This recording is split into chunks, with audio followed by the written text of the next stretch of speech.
Welcome back. Now, today is an interesting celebration, but I don't know that a lot of Nigerians pay attention to it. And I think it's one that should actually be public holiday continent-wide. It's Africa Day. May 25th is the day we celebrate Africa Day. Nigerians don't seem to appreciate why that is important, and we're going to be talking about that today. I'm joined here by the CEO of Tribal Tapestry, John James Olomo. Thanks a lot for being here today. Thank you for having me. How do you celebrate a day like this? I can see you looking very... Yes. Well, today, this is a very important holiday, right? Yeah. Because a holiday like today represents African unity. And so it's very important. As CEO of Tribal Tapestry, we help African Americans and others in the diaspora connect to the continent.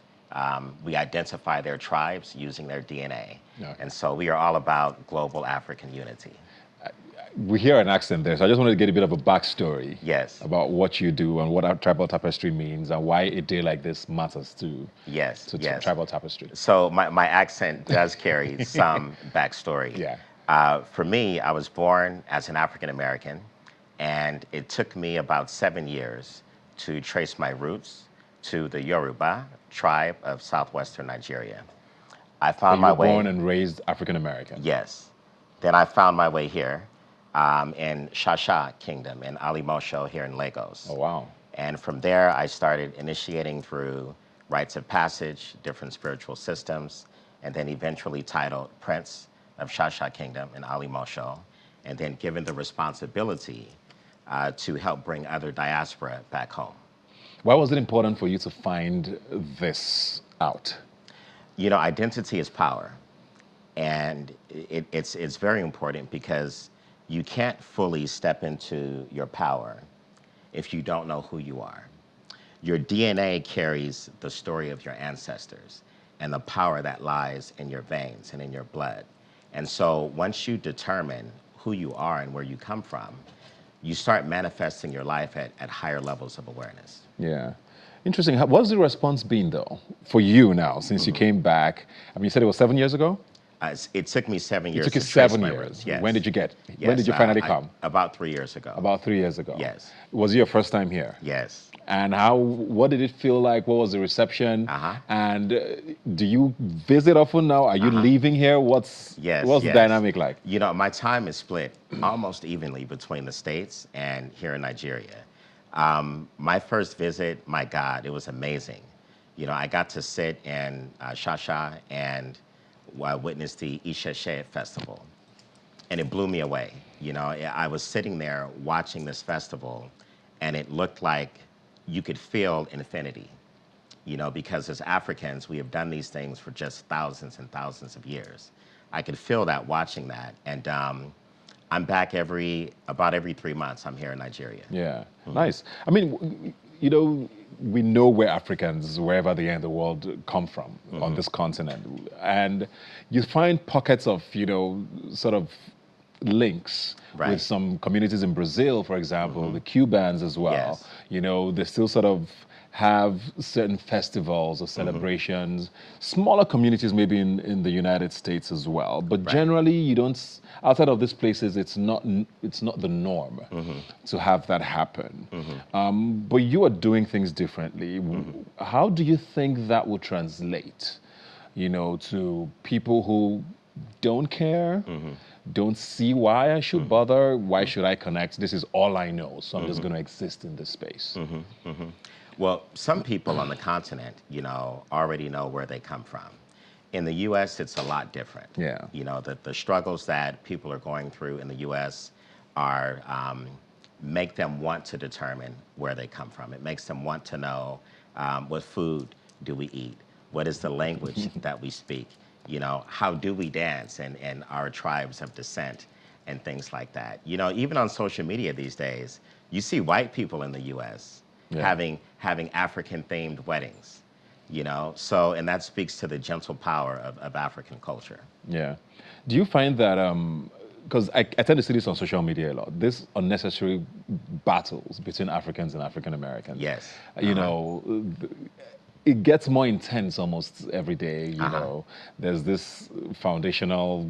I don't want to. I don't know what the full term is. Yeah. Foundational descendants of American slaves or whatever it is. Mm-hmm. You know, so there's always this war. You know, the belief that, well, you sold us out, Mm-hmm. and well, and Africans are saying, well, you need to come back Mm-hmm. and let's reconnect. Mm-hmm. So that divide still seems very deep. Sure. But you have sort of crossed that divide. Yes. How does that become more mainstream? Because it looks like a very hard battle to Right. sort of surmount. In a world now where you're either or, whether it's Right. with politics or with religion or with gender, Mm-hmm. there's almost no middle ground anymore. So Right. how do you find that? Yeah, how do we find the middle Yeah. ground? You know, I think part of it is that the struggle, the fight is an illusion. For example, Tribal Tapestry, we bring people here on tours. Once they find out their DNA, they're hopping on a plane, they're coming to Nigeria, and we just had a group leave yesterday, okay? Every day they said, you know, we were told Africans didn't like us. And every moment that we've been here, we feel welcomed. We feel like we are home. So there's an illusion that we need to break down and realize the divide is not as strong as social media might make it seem. And we need to highlight more of those stories. I Yeah. mean, if you could have seen these people that were here, they were in tears twice a day, just hearing drums, just to sit and hear the drum. Something that in Nigeria we might take for granted. Granted, yeah. Right? But to be able to sit and hear that, it just opens up a part of the soul, and healing starts to take place internally. You know, so I think conversation is a cure for that divide. Yeah. I wanted to touch on this tribal tapestry thing again, because you founded this, you said it's about a year old now. Yes. And what you do is you find people in the diaspora, you trace their roots to their tribe. Yes. Which I think is very unique, because you find people who find their country or their region. Yes. But I don't know that it's very easy to find your tribe. Correct. How do you have an estimate of a number of people who've done this, who've come back to their roots? Yes. So we're able to connect people to their tribe because our database of tribes is very vast. We can study about 745,000 genetic markers in the body.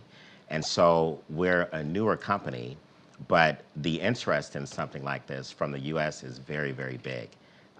The timing is great right now with someone like Donald Trump in office. He makes people want to leave. You see, he makes people want to reconnect with where they come from. Yeah. And so we have more and more people who are desirous to return to the continent. Yeah. Let's talk about the culture. Sure. And I mean, you're dressed this way, like I said, you know, and you've immersed yourself, I want to believe, in this last 3 years. What are some things that have changed for you? Whether it's perception, whether it's your beliefs. Sure. You know, some people come over and realize, oh, colonialism did a number on us. Yes. And there was actually nothing wrong with things we worshipped or things we believed in. Yes. At the time. What has changed for you? Oh my God! You just said 4 or 5 things that I could just go on and on about. Yeah.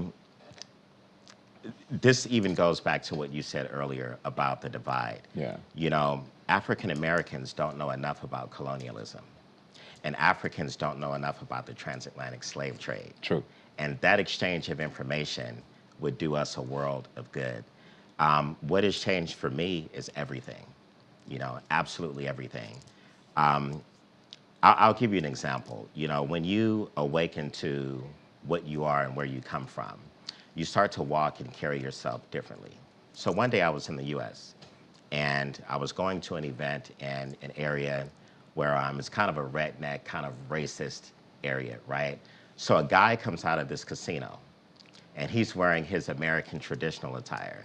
He's got on a hat with a Confederate flag, which means he still stands for slavery, right? He's got on the overalls, the tattoos, and I'm walking towards the casino door, and he comes out and he just stops, and he's just watching me.